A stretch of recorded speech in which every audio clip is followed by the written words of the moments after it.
Welcome to Protecting Your Assets, the show about protecting people, property, and most importantly, protecting your ass. I'm your host, Lucky Luciano, and I'd like you to join me for a fast-paced and often fiery discussion about security issues with my co-host, Brian the Angry Man Clayman. Whether we're piercing the veil of security, talking your duty of care, or raving about the latest technology, we'll share our thoughts on the issues, the trends that are impacting security today and into the future. So grab a coffee and join us for our latest podcast, and don't forget to like and follow us on our sponsor's website, brianclayman.com. And now let's talk about protecting your assets.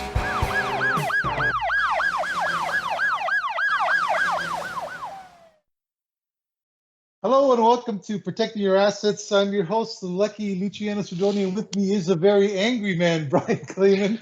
We've had some discussions before the recording, and boy, is he up for a chat today. So I'm looking forward to that.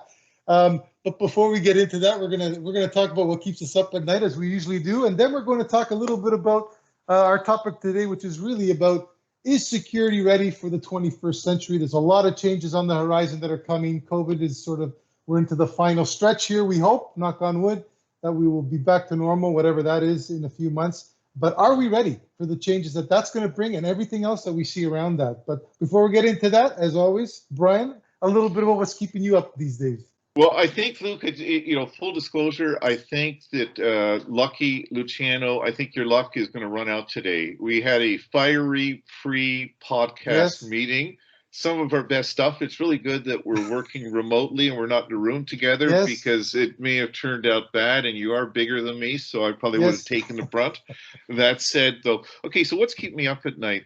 Every week when we do this podcast for the year we've been doing it, it's been about COVID, and I keep telling myself that, something else has to be keeping me up, but still COVID today, and it's about the vaccination program. I cannot understand the people, the anti-vaxxers that are still there, the vaccine hesitant people that are still there. However, I give the vaccine hesitant people a little bit more slack.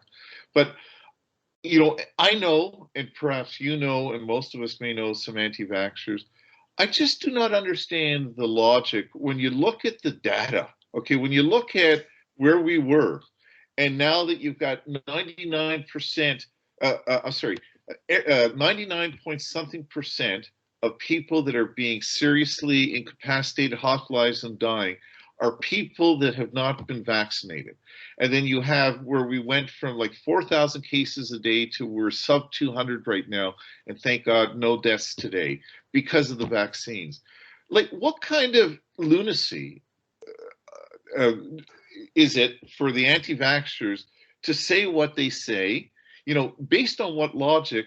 And what makes me even more angry, who are the idiots that are listening to them? I mean, it was one thing, when we were rolling out the vaccines and we still weren't sure what, how effective they would be, to be perhaps an anti-vaxxer. But what is the logic? Like, I'm an anti-vaxxer because it's big pharma. They're out to get us. Really?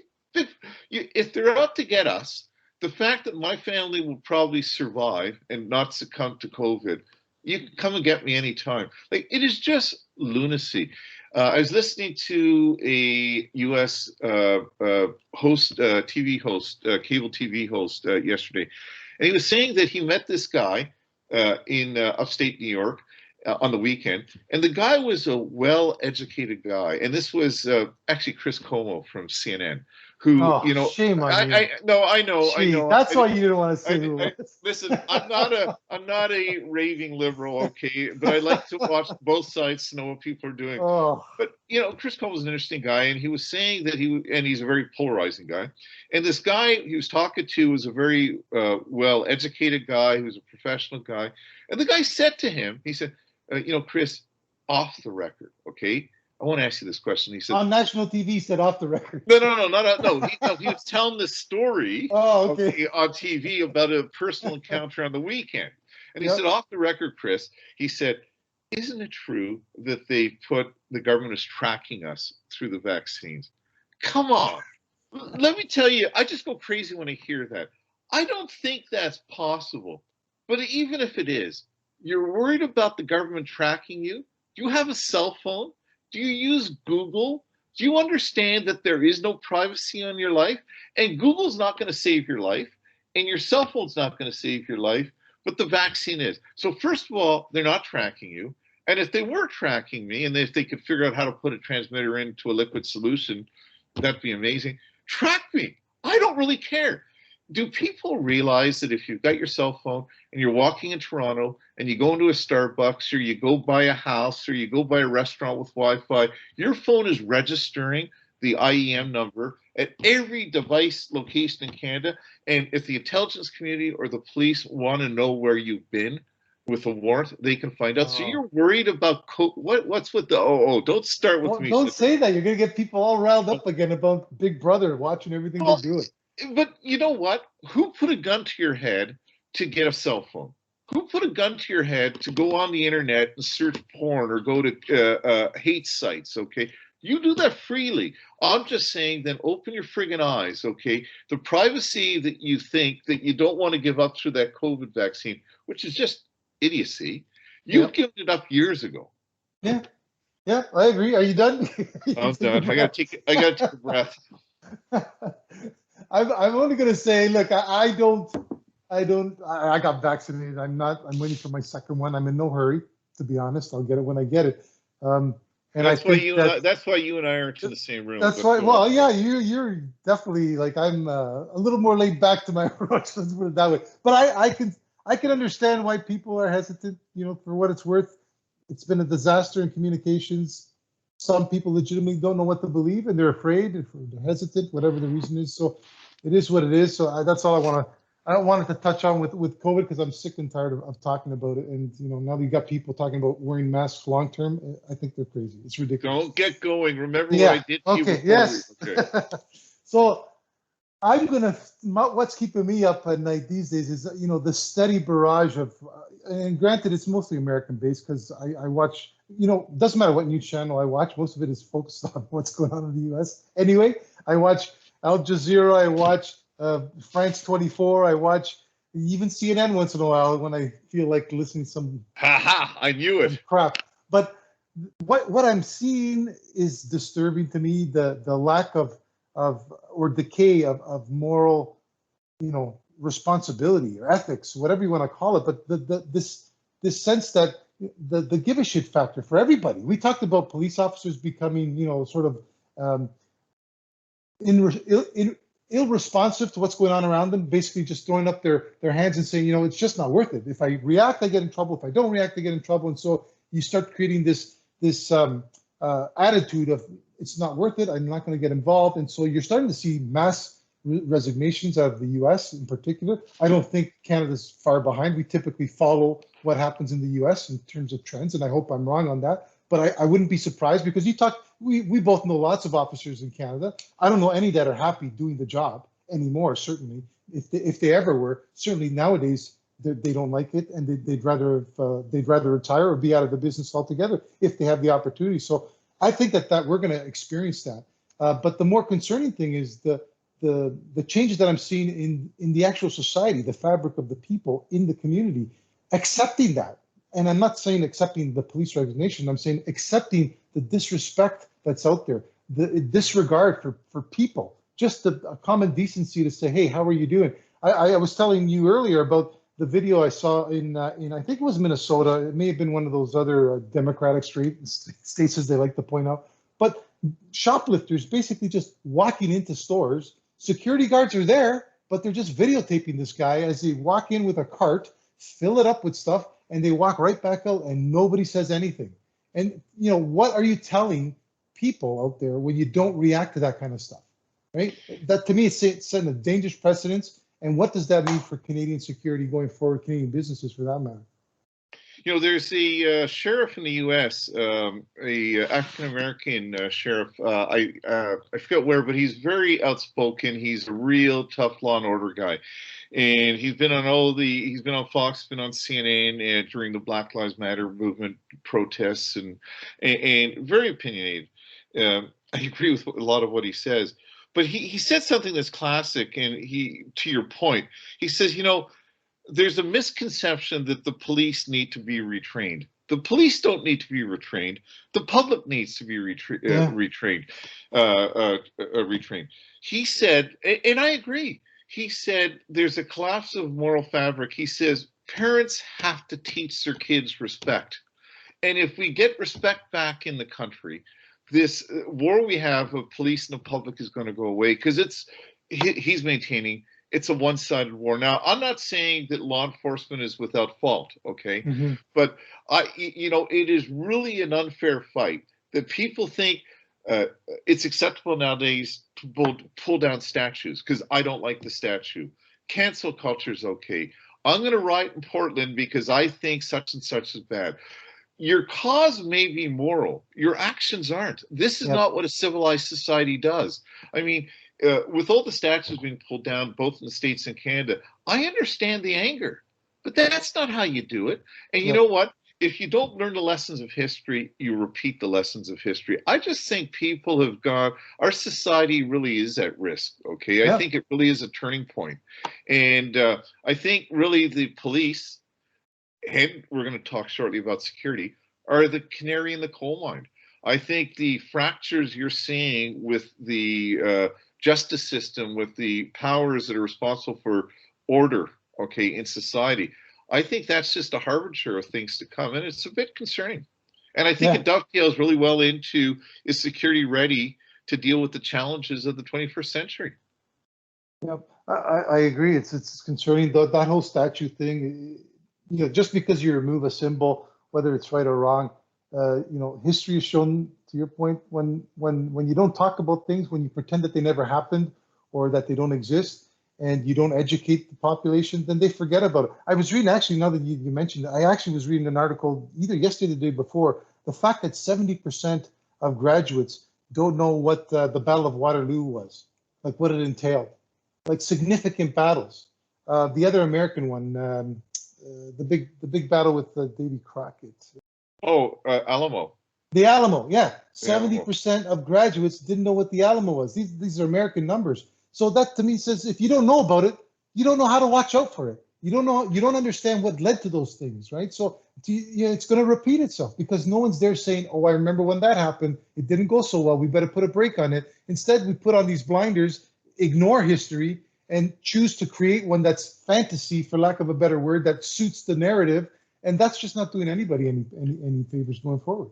Well, let's bring it back to Canada. I remember just within the last several months, the anniversary of the FLQ crisis in Quebec, where martial law for the first time, the War Measures Act, was invoked in Canada.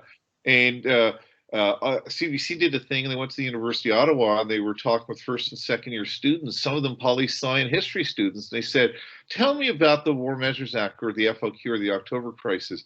And 90+% of them never heard about that. Okay, so how is that possible? We are so focused in the immediate with what's in front of us, and we don't understand where we come from. And that's the problem with cancel culture.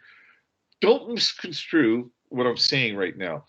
I think, if you look at the atrocities of the residential school, if you look at what happened in Nazi Germany, these are horrific things, okay? But when you tear down statues, when you say Adolf Hitler didn't exist, when you say that, when you burn down the Catholic Church, okay, it's out of sight, out of mind, it's going to happen again. That's the danger of cancel culture. And you know what? It's just lip service, and something that our prime minister and our government leaders are really good at doing, okay? They talk the talk, but they don't walk the talk. I'm going to get back to what keeps me up at night and makes me angry again, is our liberal government, our federal government right now, is how upset they are and how angry they are about the residential school disaster, okay? But and the prime minister was saying that we have to reflect as Canadians and we have to change our way. We have to change nothing. The Canada of today is not the Canada that it was 50 years ago. 50 years ago, Canada was a white, Anglo-Saxon, monolithic type and Catholic in Quebec country, okay? It was not the diverse, ethnically diverse country, tolerant country it is today. What happened with the residential schools would not happen, I would like to think, in today's Canada. And you know what? If we erase what happened, it can happen again. So that's why cancel culture is very dangerous. Anyways, let's get back on track, Sarah, about security being ready. Okay, let's get back to the topic at hand. Excuse me.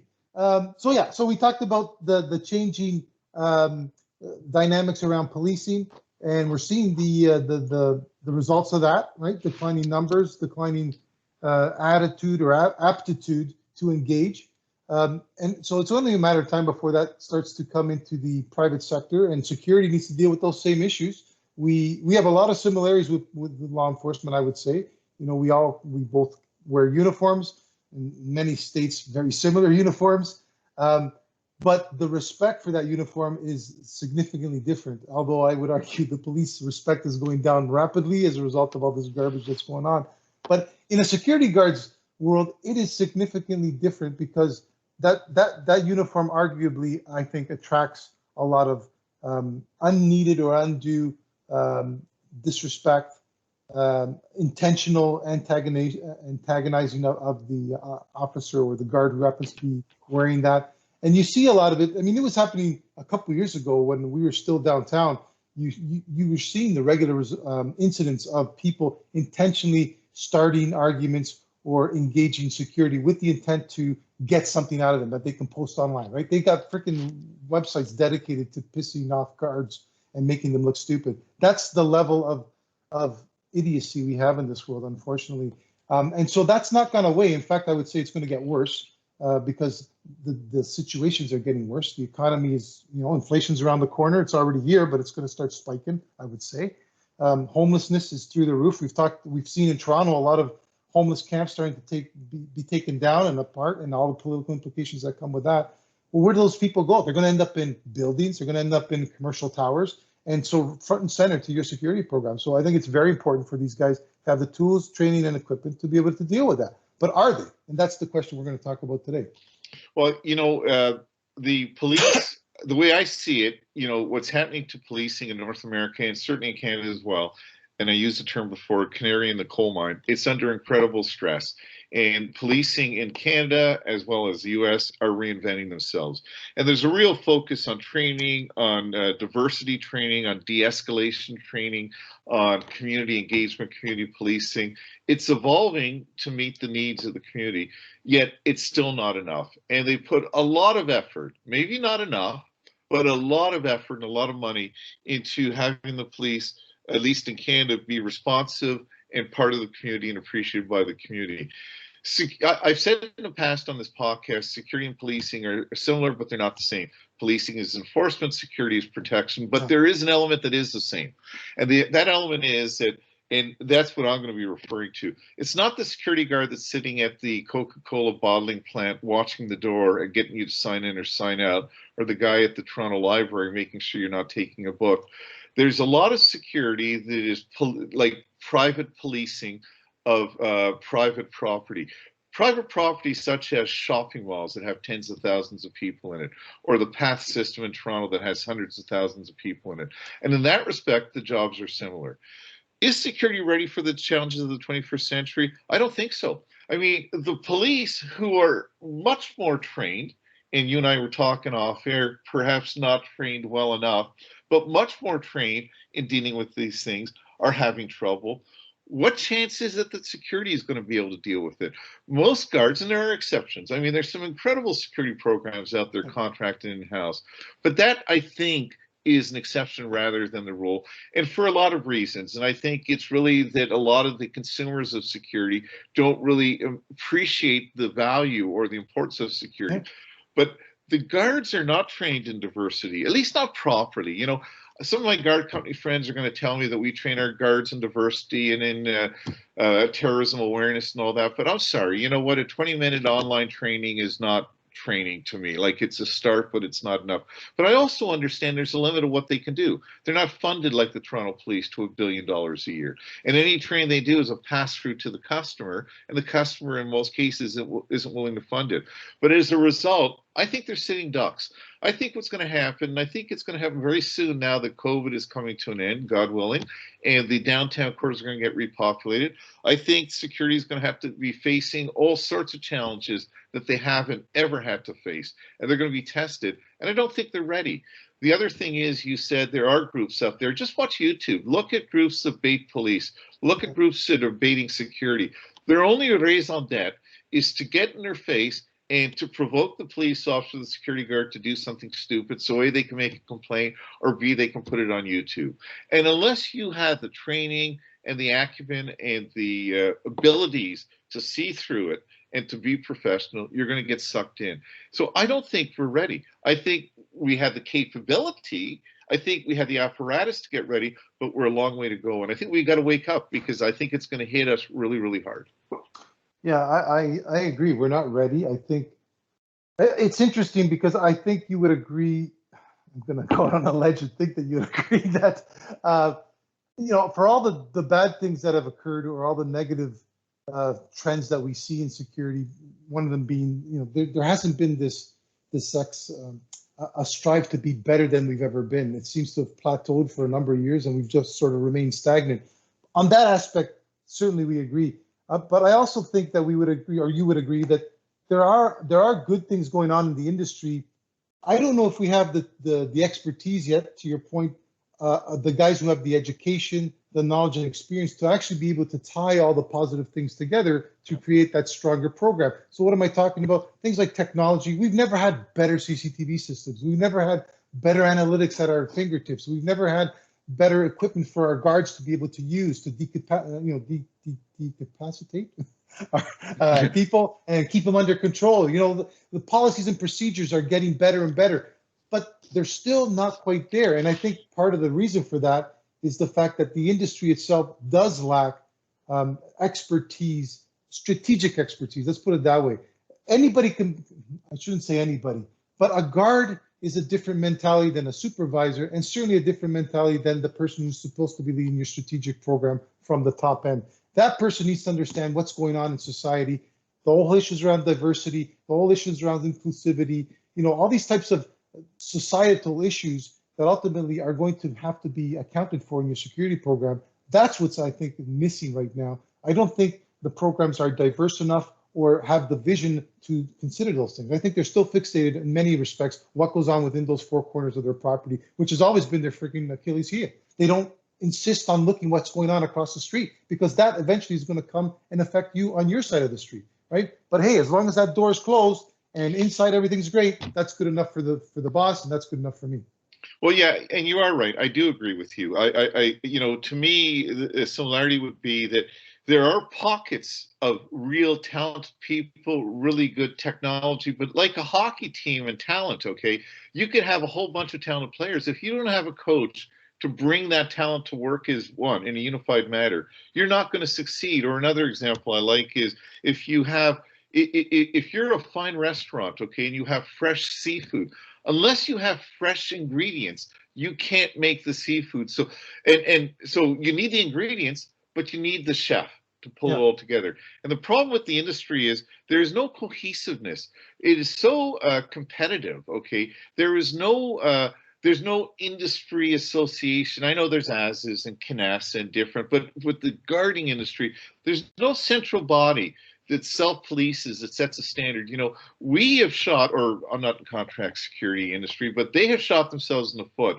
When security, certainly in Ontario, was being overhauled years ago with regulations from the government, there was an opportunity for the industry to raise the bar, to self-regulate or regulate above and beyond the government standards, which are painfully low, embarrassingly low, and set a standard saying, just like the medical associations or the bar society or the different associations that deal with different professions, okay, security doesn't have that. And because of that, there's no standard, there's no vision, and then you have this cutthroat industry where each company is trying to get market share, and some of them on the backs of the other. So you're right. I would agree 100% that I think that we have the ingredients to make a big difference, but we don't have the vision. We don't have the visionary leadership. And I think that's Yeah, and I agree. And now that you say that, it brings back a meeting that we had, and I know you'll remember this as soon as I say it, but I won't reference the specific meeting. But if you recall, we had 5 of the big guarding companies come in to talk about it. And the intent of the meeting for our listeners was to basically talk about the industry and how we could take it to the next level. And yeah, to your point, I got to agree. Like all 5 companies seemed very resistant to even having the conversation. And we weren't talking about, proprietary information. We didn't want to talk about pricing, and we didn't want to talk about strategy in that sense. But we did want to talk about how we could make the industry better as a whole for the business, for the industry. And I think that would benefit everybody. You would think that they would all have some skin in sort of get in the game and getting that in place. But they didn't want to talk. They wanted to keep their cards close to their chest. And for whatever reason they had for doing that. But it makes it difficult to move forward to improve the industry when you have that type of leadership, because they were all leaders. They weren't, they weren't the supervisor level. They were all executives of their respective companies. Many of them were presidents of some of the largest companies in Canada. Yeah, absolutely. And so that to me was a sad indication of where we're at, and it has improved since. And that's what, maybe 7-8 years ago at this point. Yeah.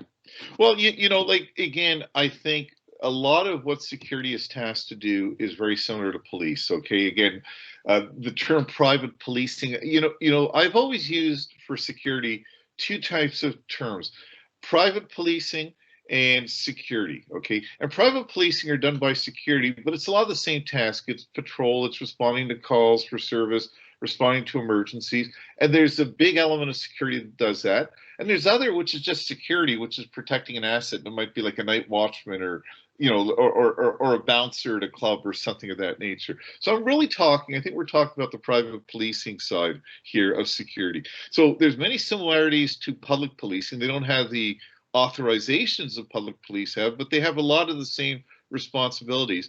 And if you look again, I think there's a failure to look at the challenges police are having. If you look at the police in both sides of the border, but let's look in Canada, we have different oversight bodies that are industry bodies. You have the OACP, Ontario Association of Chiefs of Police.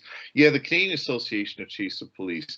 You have the government, which have the Police Act, which are legislative acts. And what they do is they hold themselves not only to their legislative responsibilities, but they have their industry standards, okay, through the OACP, through the CACP. And even though they have that, they still struggle. But they're all working in a unified way. Mm-hmm. The security industry is lacking that. We just had the Security Guard Act, Private Investigator Act of Ontario, which is minimalist at best. And it was like pulling teeth to get that. So I think in order to be ready for the challenge of the 21st century, the industry has to come together. It's okay to compete. I'll give the example of you and I and others in the financial district on the big towers. We formed a group called the Commercial Real Estate Security Leadership Group.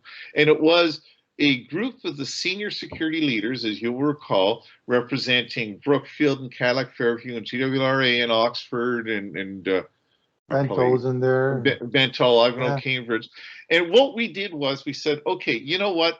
We're competing with each other, and our properties are more prestigious than your properties. But when it comes to security and protection of people and assets, we're not competitors. And how do we work together collaboratively to make the downtown core safer? That's what the industry has to do provincially and nationally. And I think unless they do it, they won't be ready for the challenges. They are going to get clobbered. And the more they get clobbered, and the more they're unable to address the needs of the client and the challenges they face, they're going to get regulated. They're going to get regulated by government and other people, and it's not going to be in anyone's interest. Yeah, it's funny how especially the city of Toronto talks about wanting to be a world-class city. And at one point when we were talking G20, we were talking about rings of steel, and after the 9/11 attacks and all these fancy strategies to secure the city and to keep it safe. And all those strategies required some sort of integration and cooperation between private sector security, public sector law enforcement, and government agencies. And we've never done it. We've never come close to doing that. In fact, I would say PathCom, what we created on the private sector, is probably the closest thing that they've got down in Toronto that sort of synergizes all those stakeholders together. And that was a struggle to get that done.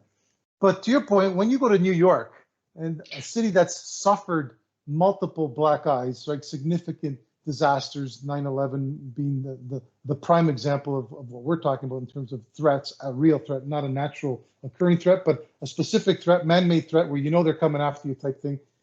You look at the security programs that they put in place there, and I remember doing a tour of, and it wasn't that long ago, I did a tour of the Liberty World Trade Center. Yeah, World Trade World Trade Center. The So site. I got to do a tour of that, and if you ever get a chance to do it, I know, I did outstanding. a couple What's years ago. underneath there is impressive. But Mhm. what I was impressed with as well was, if you recall the control center, they had police officers embedded with private sector security officers monitoring those cameras in that whole block. It's not just for the tower, it's that whole area, right? And they've managed to stitch that all together, because that's how you're going to survive today. You've got to have eyes into all areas of whatever it is that you exist, whatever business you're in. You can't just focus on your own little niche, your own little tower, your own little business line. You have to be connected into these other areas, because it's all a chain link effect, right? One domino falls, it cascades down the line. And that's what I think is lacking in security planning for most of the buildings, certainly in downtown Toronto, because I know the big five was us, we were there, so we know where they were at. It only gets worse from there, right? Yeah, like there's nobody with more money and more funds and more ability to create a security program in-house than those companies that we work for. So if they were the benchmark, it only gets worse from there. That's just, we're not ready. It's as simple as that. We are not ready to take on that type of an incident in this city, certainly. Well, you know, there's an absence, I really think, of visionary leadership. You don't have it on the public sector side, on the policing side. You don't have it on the private sector side. There was a time where I think we had, at least on the private sector side, but there is no one or handful of leaders that are setting a vision, okay, setting a mission, and then actually operationalizing towards that. You talk about New York, and what's really interesting, after 9/11, they realized there was a disconnect between all sorts of people that are charged with the safety and security of America. And that was police, intelligence, military, private sector, industry. And they created these fusion centers, and a fusion center is just what the name implies. It's a center of command and control of intelligence, where you have parties, all the stakeholders working collaboratively for one defined mission: to protect America against terrorism, or protect New York City. Yeah. And you would have in the fusion center, you know, you would have police, you would have FBI, you would have intelligence, military, security personnel from the World Trade Center, from the Target stuff. Canada did a similar thing also. We created fusion centers, but the difference in Canada was that our fusion centers were just public sector. It was just police, it was law enforcement, it was intelligence. They never invited the private sector to the table. There may be a couple of reasons for it. It might be that the private sector in Canada was not that impressive to them. Maybe they felt we weren't at the same level. You know, I would take umbrage with that, because as a generality, that might be correct, but there were exceptions. And again, I'm very proud of being part of a great team of security professionals that protected Toronto downtown and the financial district, which was a terror target. And we know that years we were there working with CSIS. So we didn't do that in Canada. And that's why I think the things have failed, you know, in terms of working collaboratively. And if you look at the successes we have, they were private sector led. And we tried to create our own fusion centers, but we weren't able to, because we couldn't get the buy-in, because there was no leadership.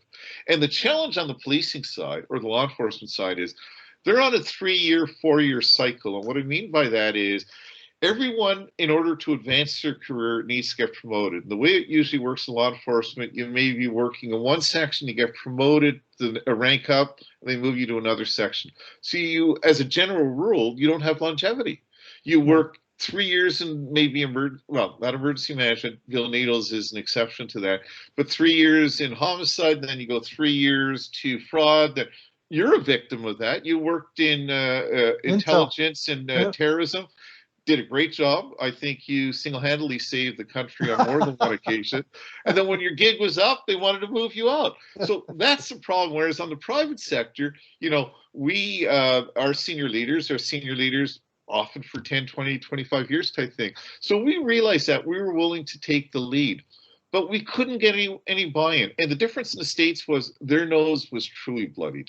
And they realized that they had to stop these petty rivalries of agency versus agency. They had to work collectively.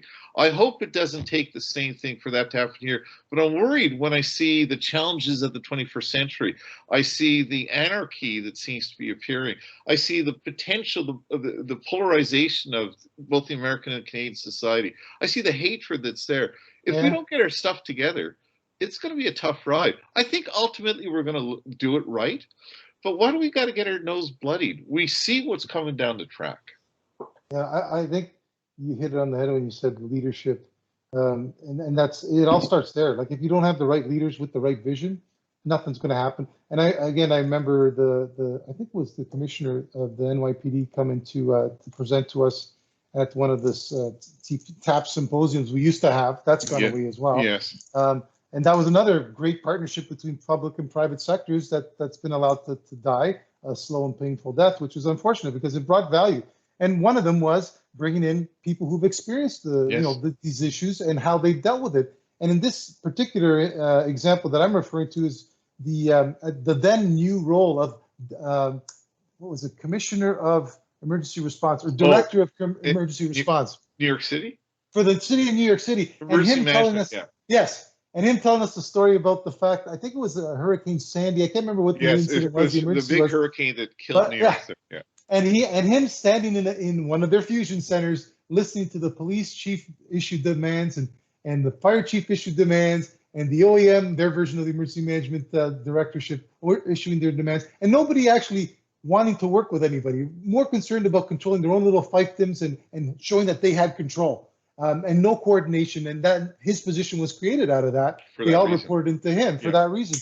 And then I also remember a short time later hearing the same scenario coming out of the Toronto offices. And I'm not going to mention who it was or the mayors because they're all around still, but the same thing where you had the police chief arguing with the fire chief, arguing with the OEM office.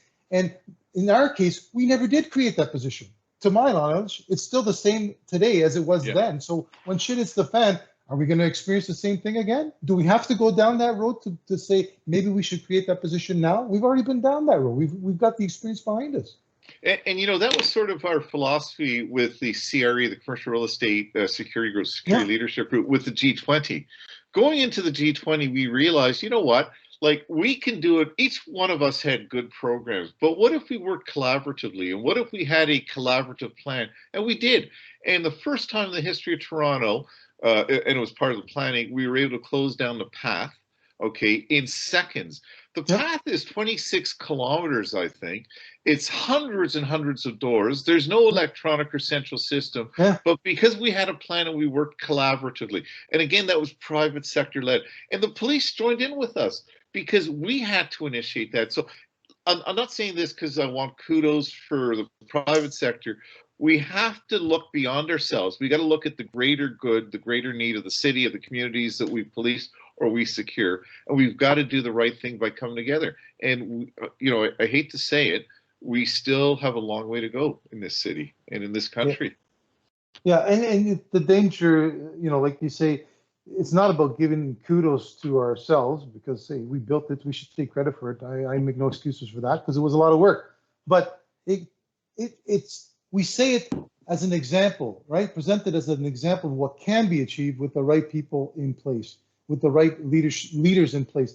And it's difficult for the public sector to do that. We did it regardless of that. I think at one point we just said, we're building this regardless of whether or not the police are going to join us or not. And then afterwards they ended up coming on board because it just made sense. But you don't always get that kind of attitude from those types of leaders, right? Listen, especially the police. Well, yeah, but I got to tell you something. We put I could say this now because I'm no longer employed downtown, nor are you. But we did it in spite of our own companies. We didn't ask for permission of our C-suite executives because they probably would have said no, quite honestly, not because they're bad people, because they don't understand.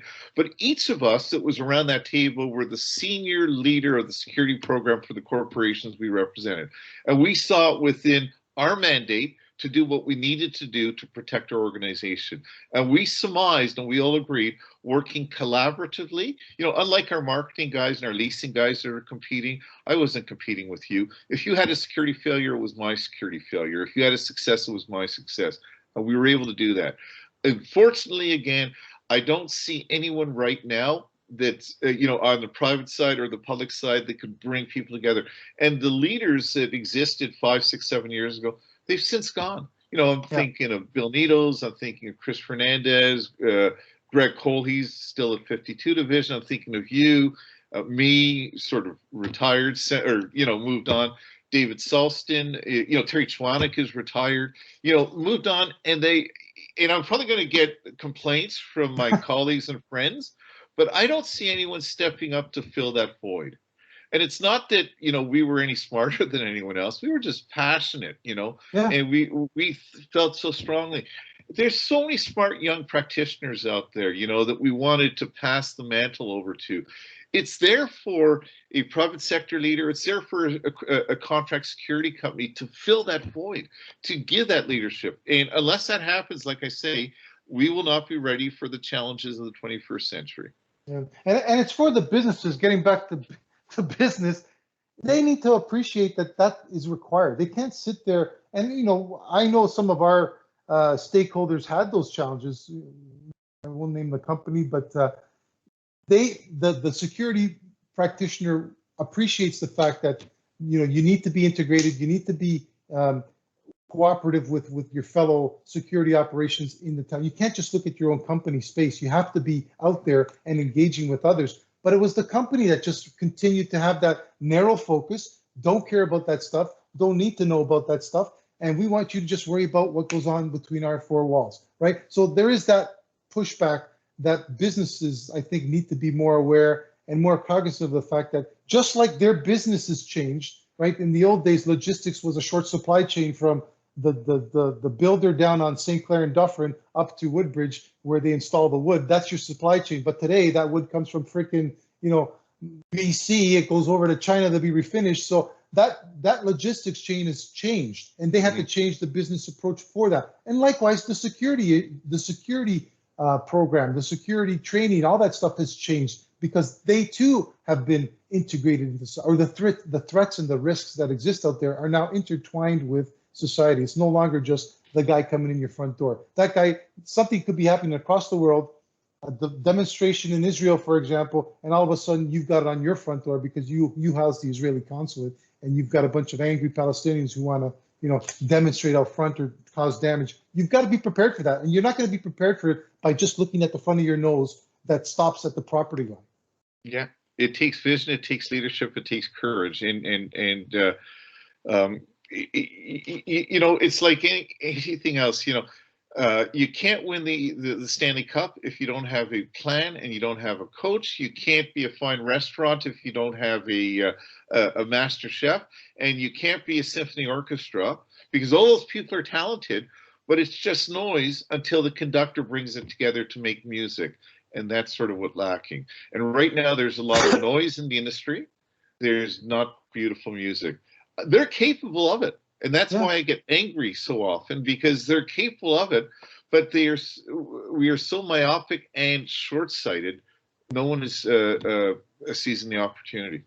Yeah. Well, hopefully it'll change. And I'm going to move us towards closing because we're up on 45 and it takes you 10 minutes just to summarize your thoughts. Oh my God. So, but I will say, so I have to say the conductor for your hometown Habs wasn't doing the job then, because it hurts me to say because I guess they're Canadian, but I don't know what happened there. They just crashed and burned. I noticed you're wearing your Italia shirt with pride. You may be taking it off shortly in shame. No. They are going to hand the English a beating if the right team shows up. If the other team shows up that showed up last game, I don't know. Then it'll be a toss-up. Yeah. But let's hope not. So with that, I think our next guest, we hope to have your buddy and ours and mine, Chris Fernandez. He doesn't really like you, but yeah, go ahead. And well, you're better at explaining his role now and why we're bringing him on to talk about the interaction between security and the public space. Yeah, Chris, I think, is in a unique position to continue our conversation from today about, are we ready for the 21st century? Chris, just a little bit on his bio, he was a Toronto police officer for many years. He was a patrolman, a sergeant. He was in the ETF, the SWAT team. He got promoted. He was a superintendent with the TAVIS unit, running the TAVIS unit, which is Toronto's anti-violence initiative something, I think. And it's really the gang unit. They would be deployed where there's a lot of gun crime and things like that. He left Toronto, went to Durham Regional Police, where he was their deputy chief of police. and he's now retired from policing, and he's in the security industry. And he's working for one of the large companies downtown Toronto, responsible for a lot of their assets in downtown Toronto. I think what Chris is going to bring to the table is he understands the challenges from the policing side. He's worked in a unit which had a controversial and colored past. They engaged with the community. There was a lot of gang activity, and now he's working on the private sector, and he sees it differently, and he has to deal with, he's responsible for several large retail shopping malls in the inner city and major office towers, and his security team has to deal with a lot of the same things that the police had to deal with. So it'd be interesting next week to have Chris on to talk about the transition and to take our discussion to that next level and see where it goes from there. Good. No, I look forward to it. Chris is a solid guy. I always like talking to him. So it should be an interesting discussion. Before we sign off, I did want to point out that you're wearing a t-shirt this week, and you made fun of me for wearing a t-shirt last week, first. And secondly, I do want to thank you for spending all that money for this fancy background that I have now. Well, you said the sponsor wasn't doing any sponsorship, so if you were thinking I was going to pay you, no, but we got you a background, so there you go. Maybe a t-shirt would be nice, you know, a BCA or something on there. Jeez. No, we'll see. We'll check with the marketing department. We'll see what we could do. And I just want to ask you before we go, are you proud of me? Because I know you were quite nervous with our pre-podcast discussion that I was a bit of a loose cannon. You were angry. And I was, you know. But when I thought if I say the things I wanted to say, I might be a marked man. So I toned it down because of you. You had that effect on me. I do. I am a calming person, as you can tell. You're a calming person. I'm lucky to have you as my friend. Yes. Yes. And who knows, maybe soon we'll be able to do these in person in actually the same room, which would be nice. Then I can actually reach over and strangle you. Well, the thing, and I think that's coming, but it's really up to you because I've had the 2 shots, you haven't. So that it's, you know, we're looking at you, Mr. Cedro. Our audience, our 100,000 followers are waiting for you to get that shot. I will strive to get it. Good man. Okay, then we'll. You know what? Our idea was for this year is to do this podcast. Cigars, whiskey, and discussion. And once we're together, we'll get the Irish whiskey out, we'll get some Cuban cigars out, and we'll blow it in each other's face, and we'll really get going. Exactly. Damn sure. Okay, so with that, I will get my damn vaccine shot. I don't know if I'll have it for next episode, but I will strive to get it so we can do that and make that a reality. But until then, I will say Forza Azzurri. Let's kick the crap out of them English and win our second Euro Cup. And lots of drinking and smoking that night. So that till next time, I'm signing off. And my friendship to you, go Italy. Because Montreal let me down. Be good, everyone. Take care. All right. Thanks. Talk to you later. That concludes this podcast. We hope you enjoyed listening and will join us in a couple of weeks for our latest episode. Please remember to like and follow us on our sponsor's webpage, brianclayman.com, where you can leave us your comments and suggest topics you'd like to hear about in future episodes. Until next time, thanks for listening, and don't forget to protect your assets.